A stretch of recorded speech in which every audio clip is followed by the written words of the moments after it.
Well, I don't have any relationship with President Zuma. Even then, it was a political relations. He was a president of the ANC. I was a president of the Youth League. And that's how we related. I've been to President Zuma's house, I think 3 times. I've never been to Nkandla.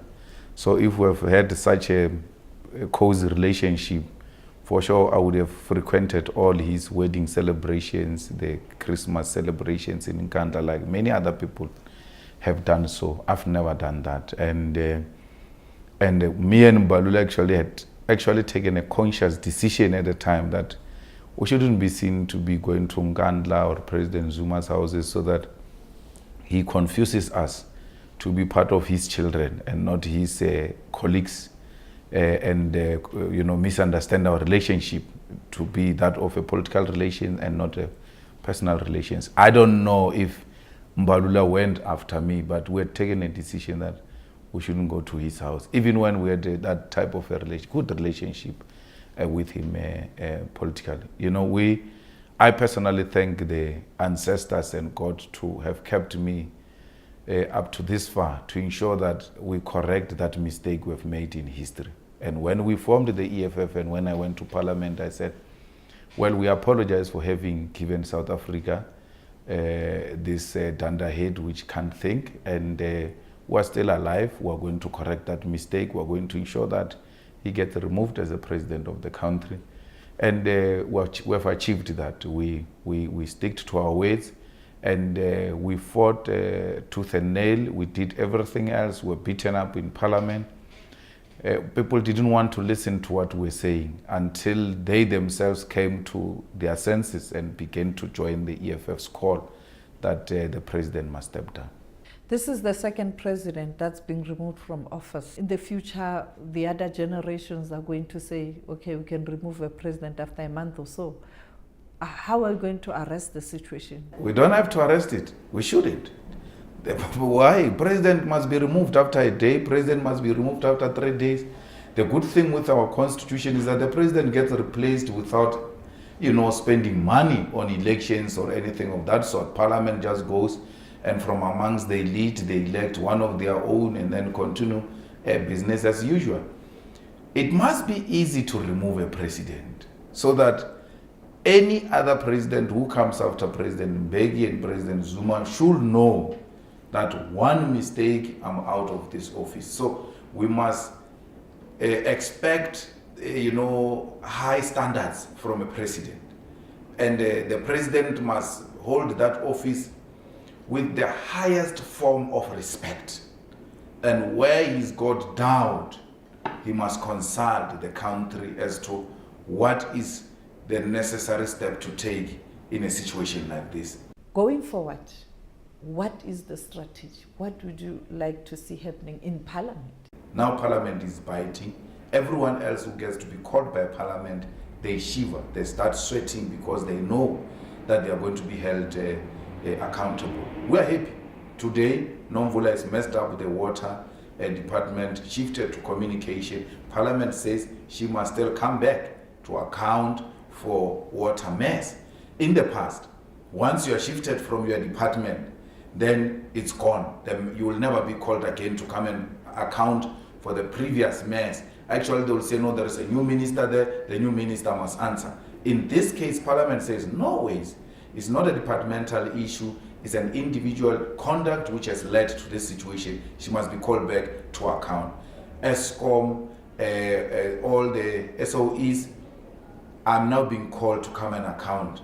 The private sector is now being called to come and account, as long as they behave in a manner that puts the lives of South Africans, in danger. So I'm happy that we're playing a meaningful role. When Ramaphosa won the ANC presidency in December, and his election as a president of the country, people said the EFF's relevance is gone, is done. But we need to ask the question, who has been in the headlines in the past 2 days? After all analysts reached consensus that the EFF is irrelevant. We know the game. We are not analysts. We are politicians. We are tacticians. We are scenario planners. We know what is going to happen in the future and how we must position ourselves now. So we're going to be here for a very long time. We are now even procuring an office, permanent building in Johannesburg for the EFF, because we don't want to be a political organization that is run from a boot of a car. We mean business, and we believe that the buying of office is a demonstration of a staying power, that we are not going anywhere. We are going to fight for economic emancipation of our people. When Zuma left, Ramaphosa came, gave the State of the Nation. Then there was a debate.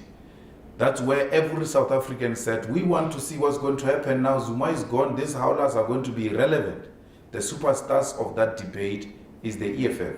All the non-thinkers in the ANC were hiding behind Zuma's problems. Now Zuma is gone. They must reason. They don't have reasoning. They don't have superior logic. They are not intellectually gifted, including their president, who lacks intellectual depth. He talks about the things that he meets on the streets and the stories that he came across. He talks like my grandmother. It means my grandmother can come and respond to the State of the Nation address, because my grandmother, half the time I'm with her, she tells me, when I was from the shop, I met Mr. So-and-so. This is what he said. That's what the president said in response to an intellectual debate which was put forward in that parliament during his State of the Nation address. He couldn't come anywhere closer to the leadership of the EFF. So the question as to what is going to happen to the EFF since Zuma is gone has been answered by the debate in the State of the Nation address and the subsequent engagements after the State of the Nation address. The EFF has been on the lips and dinner tables of all South Africans. Do you see a relationship developing between the EFF and the ANC on certain strategic issues? Well, he responded to the EFF Deputy President, Sophie. All we're talking about is depth. To say to you, Mr. Shivambu, we agree with you, there is no depth there. You ought to, contextualize as to what are you agreeing with, so he didn't do that. The president is an approachable person. It's a man that creates an impression that he wants to talk, and he will be prepared to talk to everybody.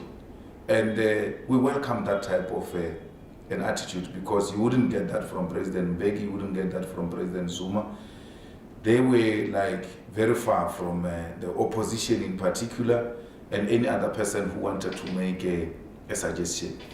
And that type of an approach, if he keeps it and he sustains it, is disempowering.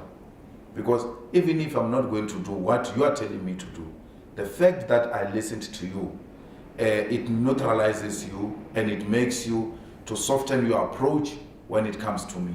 So I've studied his conduct, and I've dealt with such individuals before who are disarming, even though they are not genuine. He will do that to the other opposition parties. We have not been to the ANC, we have not worked with him before. I worked with him before. I know his politics, so he can't disempower the EFF. If invited by the president, we said that to the leadership of the EFF, to make input on cabinet, to make input on any other thing, we'll do so. Unashamedly, it doesn't mean we're working with the ANC. Anyone else who calls me and says this is the issue, I will raise it. I was talking to Musi the other time about the possible contest in the DA, and I was saying I'm hearing names there, and they says there's no such a thing and all that, because there is that type of relationship, cordial relationship amongst political leaders in parliament. I responded to Terra in a manner I did in parliament. When we finished, we're outside, me and him talking. He says, "You're avoiding me." I said, "No, we must find time and meet and engage further on these issues we disagree on here in parliament. We're not enemies." President Zuma wanted to create an environment of enemies and create an impression that we're actually personally fighting, but only to realize that it's not about a personal issue, it's about differences on the direction the country should take. How do we sustain this? Well, we are the thinking tank of this country. proper superior ideas come from this organization. And that's how we contribute to the development of South Africa. If you take the land expropriation, for instance, it has been championed by the EFF. If you take free education, for instance, it has been championed by the EFF. If you take minimum wage, for instance, it has been championed by the EFF. Now we are championing quality public health care. We had demonstrations yesterday. You can be rest assured that everyone else is going to pay the necessary attention now on public health. We are at the center of demanding that the economy should be transformed and should be inclusive of our people, and we should create more jobs and fight corruption.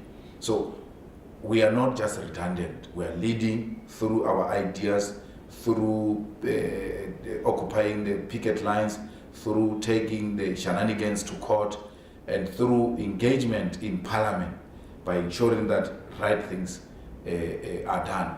You can be guaranteed that in 2019, through a coalition or through direct winning of elections, will be in government. In Gauteng is a given. They will not come back here in Gauteng. And through these powerful ideas we have, then we can use them to now, we can use government to now implement these powerful ideas we have to the betterment of our country and its people. Do you feel aggrieved that the nation hasn't really rallied behind you in a very forceful manner?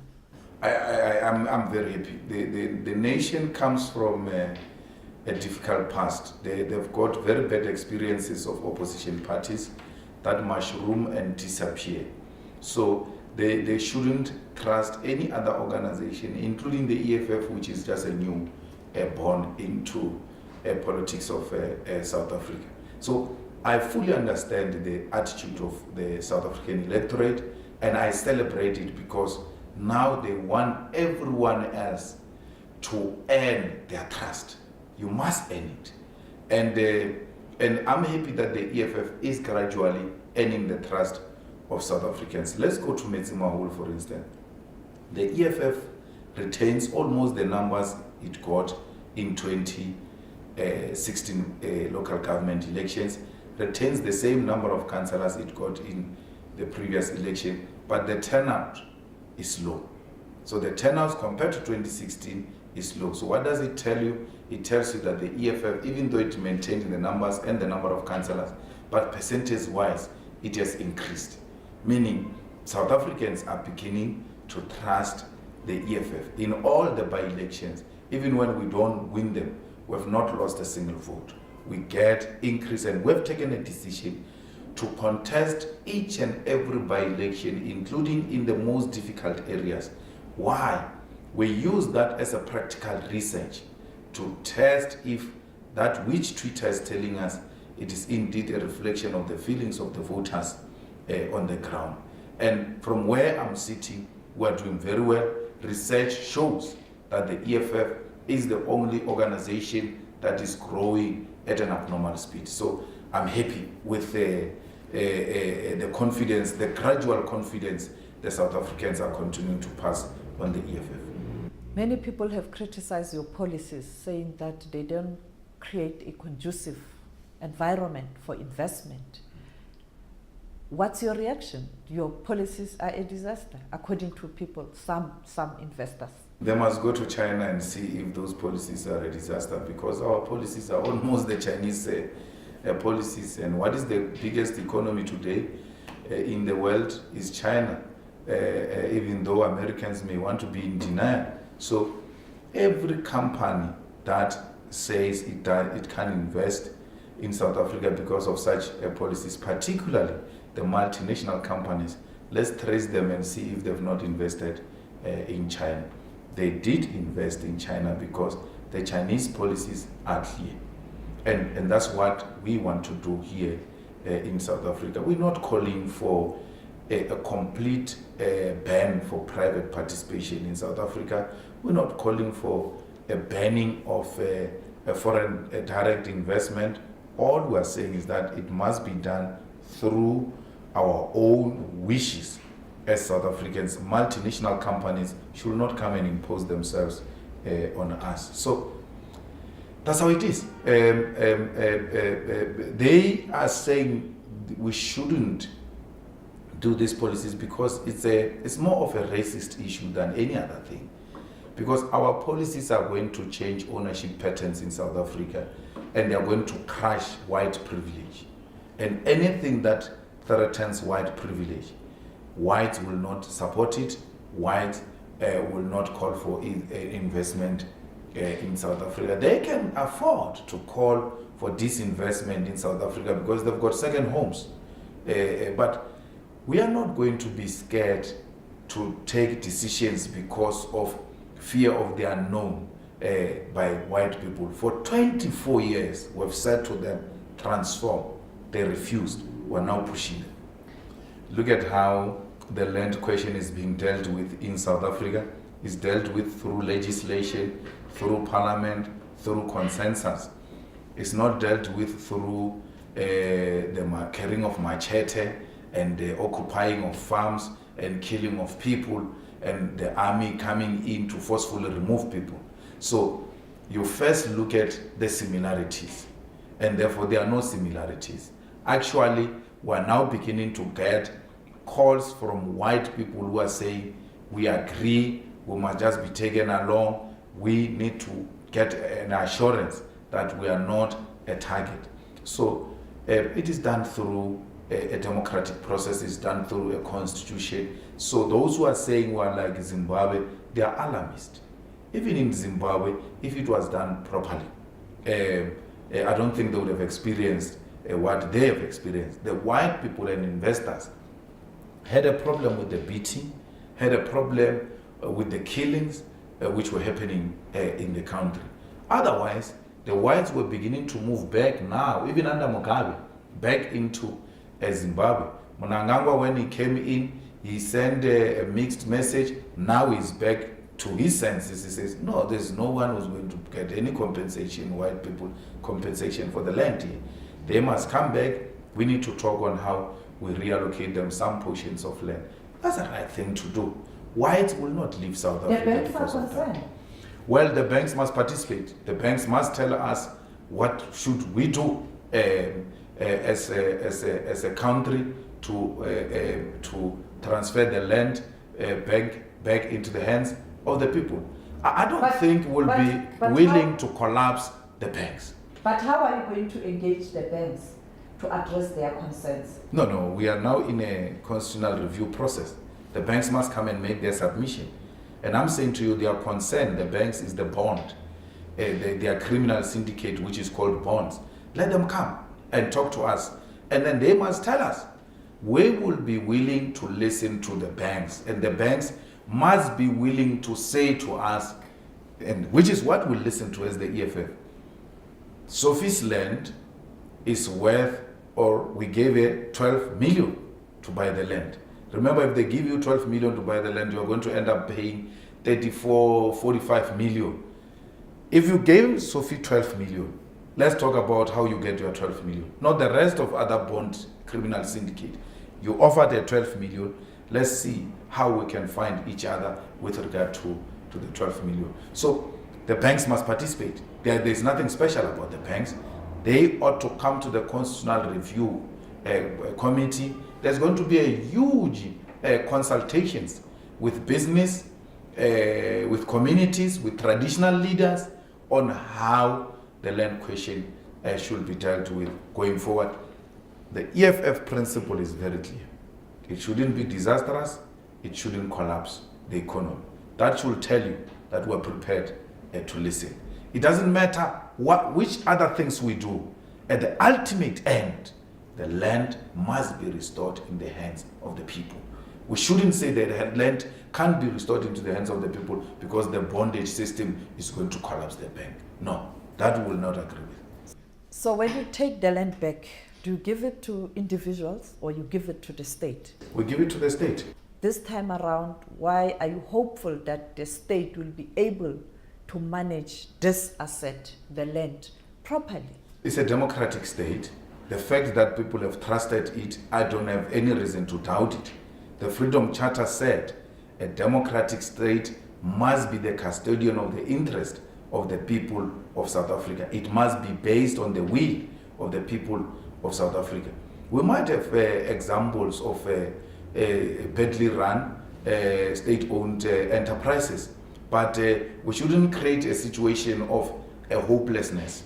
Our country is still here, our country is still running, our country has got institutional mechanisms to resolve any complex matter. So even the land shall be resolved through the institutions of democracy. I may not trust the ANC government, but I trust the country called South Africa and its constitution, which makes it possible to resolve any other issue peacefully and allow the country to run smoothly. If we're any other country, under Zuma would have experienced, the most traumatic situations. But our constitution and institutions of democracy have protected us from that possible disaster. And our constitution and institutions of democracy will ensure that there is a smooth transfer of land ownership into the hands of the people through the state being the custodian. Let's talk about correcting the mistakes of the past. The issue of security cluster is a thorny issue. We've dealt with economy, we've dealt with the land question, which is part of the asset, part of the economy and empowerment. The security cluster. Well, we need to get capable people to run our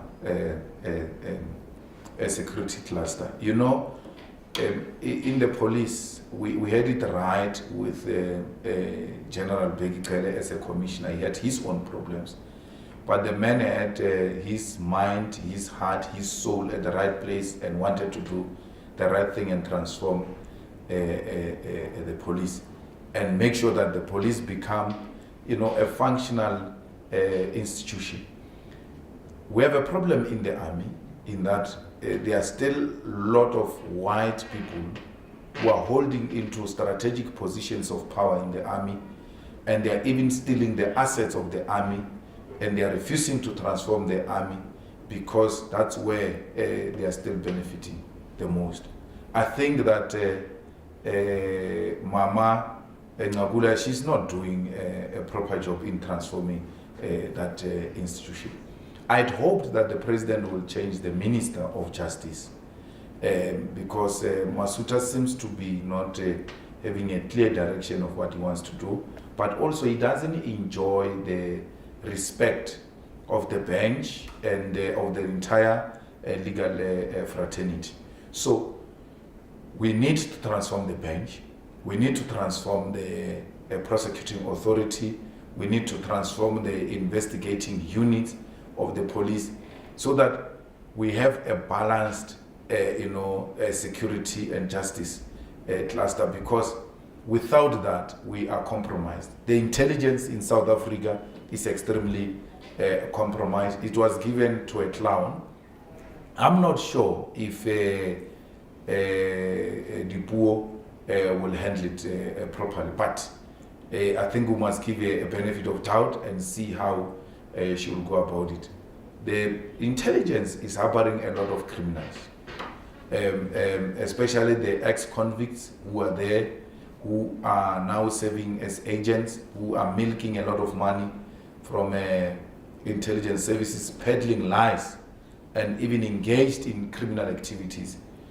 Some such examples are those who were involved in the hacking of the deputy president, then now the president's emails, to try and discredit him so that he cannot contest against the wife of the former president. So we cannot have the institutions of the state managed like that. We need the intelligence to safeguard the sovereignty of South Africa by ensuring that they deal with counterintelligence and avoid any possible destabilization, be it internal or external. But I don't think that those people have the clear program on how to do that. I think the DG also is compromised. He's involved in a lot of compromised dealings, and we've seen yesterday the attack on the author of the book, which are exposing some of the wrongdoings in the security cluster. So the president might have to spend a lot of time there, ensuring that right people are put in right places and they've got a clear agenda of turning around the security cluster to safeguard the sovereignty of our country. On international relations, where are we? Well, what are we supposed to do? It looks like we have regressed. Absolutely. I mean, I celebrate the removal of Maite Ngwana Mashaban. I think that she was overwhelmed by that responsibility. When President Zuma wanted to send Nkosazana to be the chairperson of the African Union, I asked him, what is the agenda? What must she go and do in the African Union? Because I've never heard you speaking about any other program that needs to be advocated for in the continent. There's no clear African agenda. We don't have a clear plan on how we can improve both the economy and the political situation in Africa. Our African states, many of them constitute failed African states. We need to help them. The economy in a lot of African countries has collapsed, leading to many Africans, brothers and sisters, coming to countries like South Africa and Botswana and many other countries to come and look for greener pastures. So we need to revive the economy of African continent. So we must look at our state-owned enterprises with capacity to go and help the African continent to revive the economy of Africa. We must trade freely as African countries and do away with tariffs, especially when it comes to products that come from our continent. But the African Union should then develop a mechanism to ensure that European countries, including China, don't go and dump in other countries, and those countries bring those things into South Africa and behave like those are their own products, only to find that they are fronting for other outside countries, outside Africa. So we must also engage in a program to strengthen democratic practices. The long stay in power should be discouraged. Democratic elections should be encouraged in Africa, and the elections should be free and fair. And African leaders should have the capacity to accept the will of the people. And anyone else who refuses to accept the will of the people should be isolated from the African Union. Countries like Morocco should be excluded from the African Union because of how they are treating countries like Western Sahara. So any country in Africa engaged in unacceptable practices of politics should be isolated, and any country that violates human rights and threatens the sovereignty of other countries should be isolated. Any leader that refuses to accept the democratic outcome or want to engage in an overstay in power, such a person should be isolated and should be actually told to relinquish office because it doesn't create good practices in Africa. And it is such conduct which leads to failed African states overburdening countries like South Africa because of failed economy in those countries. We believe that the role that China is playing in Africa should be a role that South Africa should be playing. We've got the necessary skill, we've got the necessary expertise. We can move into many of these African countries and help them to revive their own economy. Look at a company like AXA. AXA is one of the best companies in South Africa which builds airport. To build an airport is not like building an RDP house. It's the most complicated thing. Many African countries don't know how to do that. Let's go and build airports in the whole of African continent and say to them, we'll get our money through ownership, which you will relinquish after a particular period and then hand over to the state. 30 years, 40 years, as long as the state there agrees on a period. Then we do that, make our money, come back and invest that money in the fiscus of South Africa. Look at ESCOM. A properly run ESCOM, which is well capacitated, can go and help Nigeria, for instance, Lagos in particular, to install a reliable electricity in that big city of Nigeria. Once we do that, put a reliable electricity, collect from Nigerians, depending on what are the terms and agreement, we can collect a lot of money. The Nigerians get electricity, investment gets attracted to Nigeria, we make money out of that, come and grow the economy of South Africa. There's a huge potential. MTN got fined in Nigeria. It must just tell you that there are companies of South Africa which are operating in Nigeria. Why can't we have the state-owned companies to go and look at opportunities in the whole of African continent? We go in with an intention to help revive the African economy, but we'll be making money out of it, growing the South African economy. So we can be China if we want to be, but not an exploitative China which is going to import labor and import everything into those countries. We work with them, we transfer skill so that by the time we pull out, they can run a successful economy. Turning to the EFF, the perception that you are a dictator within the party, the reports that many have left the party, why these allegations? Is this something that's happening within the party, and if so, why? Well, I've been called a dictator from the Youth League times because those who hate me can't find fault with my politics. I mean, if you look at the type of leadership we have in the EFF, there's no one who can dictate that leadership. It's a well-grounded leadership, both politically, economically, and intellectually. They've got their own independent thinking, and they express themselves anyhow. I mean, I can imagine dictating to Dalimpofu on what needs to happen. He's a rebel on his own. That's how he's known throughout his politics when he was still young and during his times at Vets. So it can be correct. There's no one who left the EFF and put actually the blame on me. They've always tried to find fault with other people. And majority of the people who left, they were saying, no, we want to protect the president, the people around the president are wrong people and all that. None has ever said, I left specifically because of this guy. The people who left parliament, majority of them are the ones we told them to go. It's Mkritama's group, we expelled them. The rest were because they were non-performers.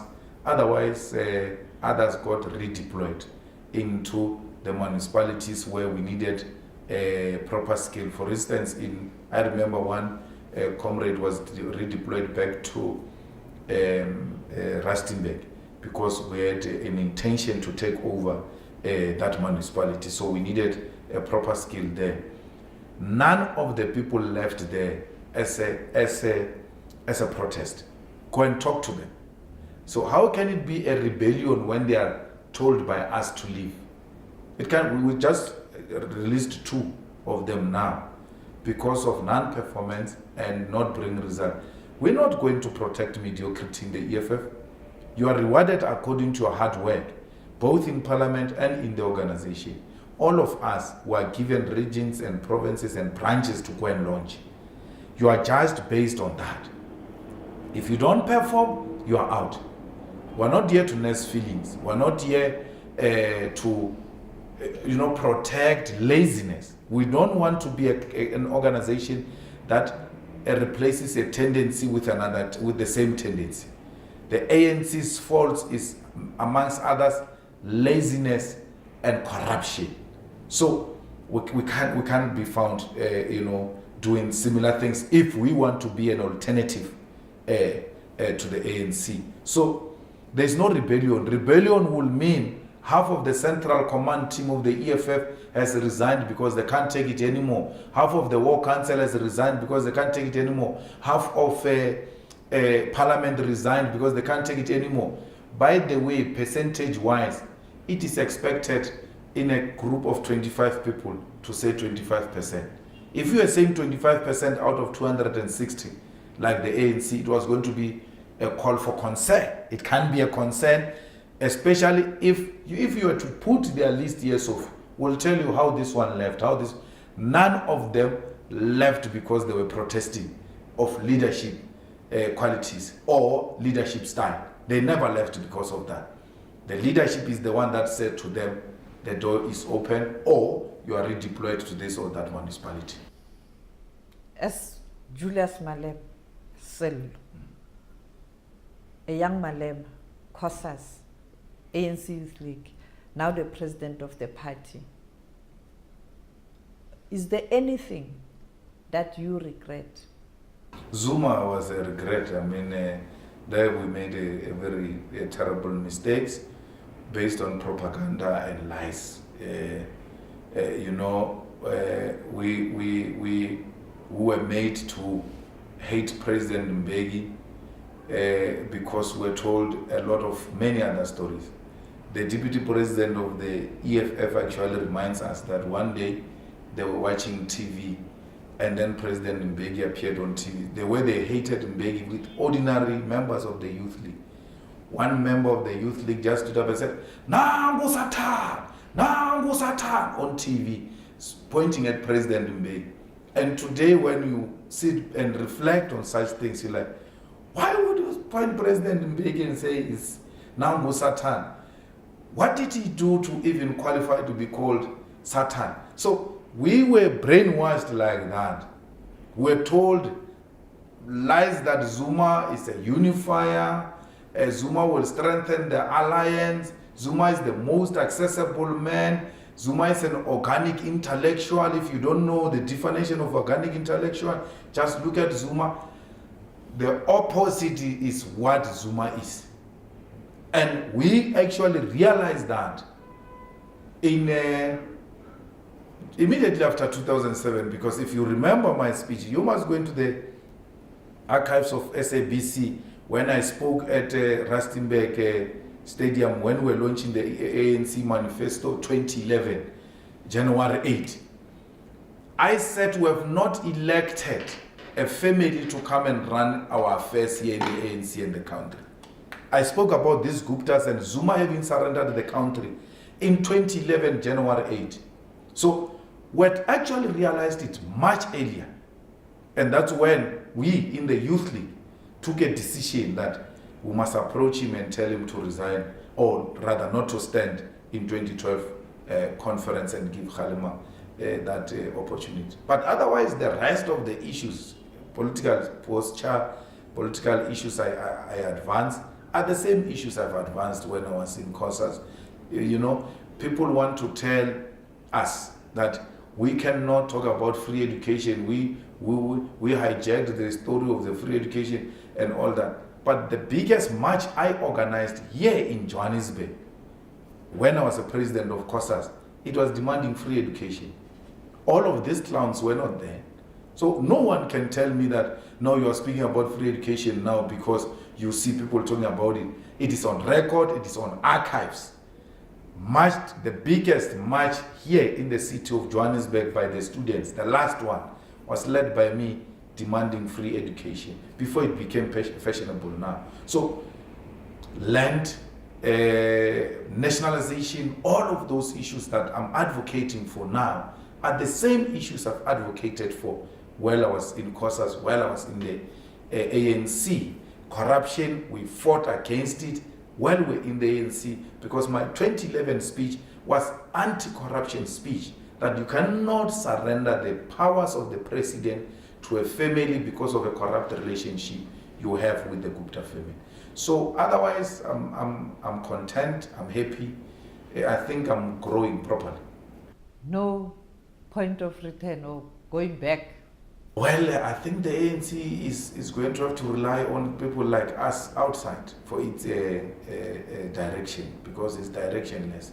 You cannot see people who are directionless doing what they are doing and then you go and join them. There is no direction. President Ramaphosa demonstrated with his reshuffle that there is no direction. He's got a lot of people to satisfy. The NDZ people, the ANC, the CR, the SACP, COSATU, and then White Monopoly Capital also has got its own people. So it's a concoction, and when you check all of them, they do not have the same, agenda. So why should I go back to contribute to such a confusion. If the question should be, what do you want to do?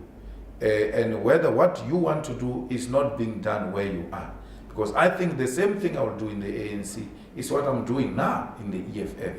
There's nothing that I want to do which requires of me to go and do it in the ANC. Otherwise, if I'm outside the ANC, I won't be able to do it. I'm doing everything. Actually, the leaving the ANC has actually contributed to our personal development. Today, we've got academic qualifications we didn't have when we were in the ANC because we're preoccupied with nonsense. So now we're focused, we're dealing with issues of building society and developing ourselves at the same time. So the ANC is actually a mess. When you are in the ANC, you live a lie. You've got, they indoctrinate us at a very early age that there's no life outside ANC. Even old people, they will tell you of how their parents died in the ANC, how they will not leave it and all of that. It's no longer politics. It's like a religion. Politics can't be a religion. Like when you have left the ANC, you have committed a sin. No, I want to be an example of a person who survives outside the ANC. Fikile Mbalula, a very close friend of Julius Malema. Right now, you hold different views in terms of political direction. Mbalula is a hard worker. You can't take that away from him. He might have his weaknesses of wanting to behave like a celebrity and all of that, but give the guy a job, he will do it. If I had an ear for the president, I would have told him, remove him from the police, because the police don't need this type of Mbalula's approach. Put him somewhere, he will work for you. He's a hard worker, and they should have protected a guy like that. But I spoke to him. I told him, you're not the first one. And stop tweeting. I even told Tony Ngeni to take the phones from him, because he was beginning to say, to do or tweet things that are out of character. And I was like, don't do it. You're not the first one. You will go back. People get out of cabinet, they go back to cabinet. So don't behave in a manner that will make it even difficult for other people to consider you, in future. So I guess it was an immediate reaction to a shock. But well, he's fine. They gave him something in the ANC. If he still believes in the ANC, let him go and work. And he must stop taking it personal. It happens. He was with us when we got expelled by the same guy who said to us, come and appeal to me, they've messed up your case. And then we went to him and he kicked us like dogs. So why should Mbalula be worried about Cyril? Cyril will be gone, Mbalula will remain. That's what I told Zuma. I said, you will be gone, you will be seeing us on TV, you will be in the village, we'll still be here because we've got age on our side. So Mbalula has got age on his side. He must just reorganize himself and focus on what are his tasks, and then work for his organization if he so wishes. But it's a loss to Ramaphosa. He lost a man. He lost a hard worker. He lost a person who speaks openly. If Ramaphosa destroyed Mbalula because Mbalula didn't support him, then Cyril is a coward. Mbalula had a right to support anyone. I didn't agree with him. Actually, we're not speaking to each other in the period towards the conference, because I was telling him, you're messing up. So if you punish him for that, you can't punish a person for thinking. He was thinking, he thought he was correct. The conference is over, he has embraced a new leadership. What is the point of going after him? You cannot punish dissent. You ought to accept that people have different views. But, well, it is their own issues.